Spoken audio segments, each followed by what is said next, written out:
Hey guys and gals of YouTube, how y'all doing? Dave Boyd here, and we're going to talk about the LEGO Star Wars First Order Special Forces TIE Fighter 75101. Came out 2015. I'm piecing together one right here, and we ran across something interesting. Didn't have instructions. I'm sure I have instructions somewhere, but I've never built one from set, so I'm actually looking at a cheap one that's missing parts that comes with all the instructions. I might buy it because I ran into something interesting. I built this up here. It's got this is supposed to be a little turret as in canon. But what I want to draw your attention to is 4648256, which are these pieces right here that are white, not light gray. Whatever, right? Check this out. I know this is going to be boring, actually. Well, LEGO's official instructions say these are light gray. The instructions show them as being light gray. And these white pieces don't appear in the parts list on the Lego one. And furthermore, on Lego, this piece here, these 1x2s that create the hinge piece, has an inventory of 4. Now, toys, period toys, or vintage toys, their website calls for this to be white and calls for not 4 of these, but 8. Lego, official one, calls for 4 extras of these 1x2 grill pieces. Now, got a lot of problems. We're still missing pieces. Okay, can you see here, these clip pieces are installed here, and the grill pieces are here. I did that because that is how most of them appear. And when I did some research, those are the ones with the white. However, if you have a set with the light gray, it has grill pieces, and these pieces here are deleted. Only thing I can think is that's got to be the first ones that came out in 2015. Of course, being Lego, this is something that you can't really change up. You'd have to have a sealed set to know if you have one of the original ones, because you can just, just change it to light gray, rebuild the slight change there, and this would be a first edition. But the reason I was going to put together and put it up so I don't lose anything else from it or anything gets broken, is we have a problem. We were missing a bunch of pieces. So these are correct, but these here are wrong. Those should be the skinny ones. They should have 4. I don't know why they did it that way.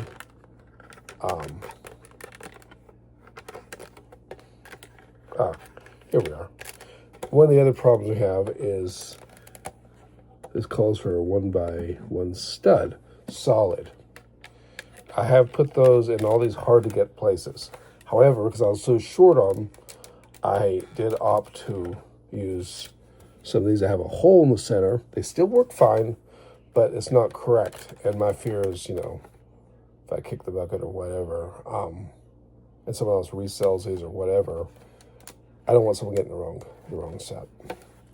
So I will still have to remove this again. This has a really unique way of attaching, if you're not familiar. Both the Solo movie one and then this one. These are your hinge pins, so you got your pins here, and it really sinks in. And then you got your 1x2 modifieds here. And so this white piece completely disappears. Snap, snap. It literally is impossible to tell. You can't see the white at all, but you can see a little bit if you zoom in here. And that's how I've been going through eBay listings, like dozens of things. And then on the box art, the only couple I've seen sealed on the secondary market are the ones that depict this. But there was a poster I found somewhere where it shows the other itineration. Oh yeah, I'm missing, I only had one of these. But this thing's being pieced back together, and it'll be kind of cool. It's kind of a cool build, I think. It's a really strong TIE fighter, and the thing is, we do prefer these big sets. Something just popped. I literally just broke something. Oh, there it is.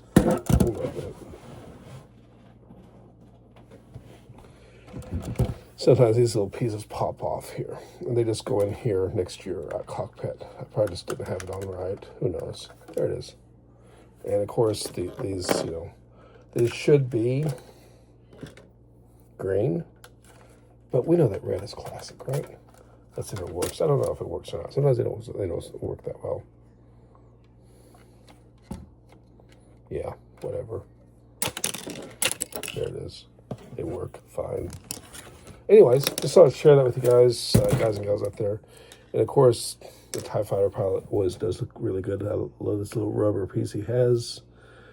Nice, clean looking guy, and the officer. And this set is incomplete.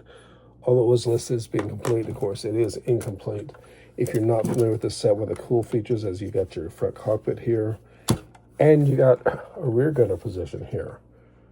And of course, the top also pops open because that's just one of those builds their TIE Fighters. And you have this little piece down here is supposed to be the little turret that's on the bottom. It could be done a little bit better. Fan art shows them hanging down a little bit further. It'd be a fun model to reset. And of course, one thing that bothers a lot of people about Lego is why they don't carry this design into the inside. It can be done. I've done it on 1 or 2 models. Anyways, with that in mind, it's a good, pretty swishable, pretty sturdy tie. You know, looks good. There's unfortunate sticker details here, which is horrible because it's the only thing I believe that is a sticker. But anyways, appreciate the views out there and your thoughts. Am I being too picky on this? I don't think so, but maybe I am. I don't know. Until next time, y'all stay safe. Ciao.